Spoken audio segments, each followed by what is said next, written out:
سنتے ہیں اردو میں خصوصی اپڈیٹ۔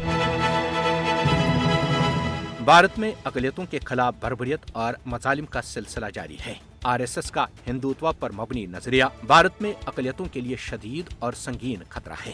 ہندوتوا طاقتیں بھارتی مسلمانوں اور دیگر اقلیتوں کے ساتھ دوسرے درجے کے شہری جیسا سلوک کرتی ہیں۔ بھارت میں مذہبی اقلیتوں کے خلاف ٹارگیٹڈ حملے بڑھ رہے ہیں۔ بھارت میں ریاستی سرپرستی میں ہندوتوا کے حامیوں نے بھارتی اقلیتوں کو خوفزدہ کر دیا ہے۔ بھارت میں BJP حکومت کی پشت پناہی کے ساتھ ہندو انتہا پسندوں نے مسلمانوں، عیسائیوں، دلتوں اور سکھوں کی زندگیوں کو خوفناک بنا دیا ہے۔ انسانی حقوق کی عالمی تنظیمیں بھارتی اقلیتوں کو لاحق خطرات سے متعلق ہزاروں رپورٹیں شائع کر چکی ہیں، جن میں بھارت میں مسلمانوں اور دیگر اقلیتوں کے ساتھ غیر انسانی سلوک کی تفصیلات درج ہیں۔ مودی کے بھارت میں مذہب کی بنیاد پر امتیازی سلوک روز کا معمول بن چکا ہے۔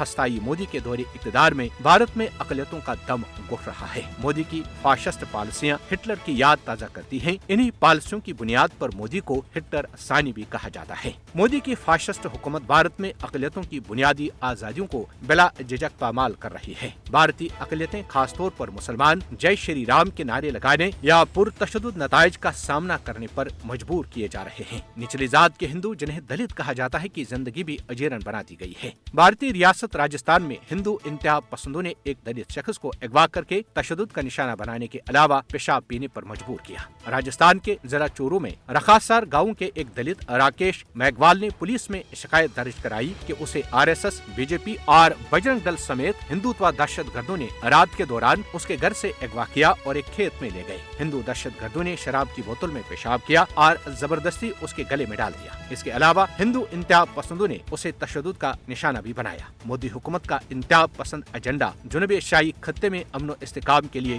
حقیقی خطرہ ہے۔ دنیا کو بھارتی اقلیتوں کے حقوق کے تحفظ کے لیے عملی اقدامات کرنے چاہیے تاکہ وہ بھی امن و سکون کے ساتھ زندگی گزار سکیں۔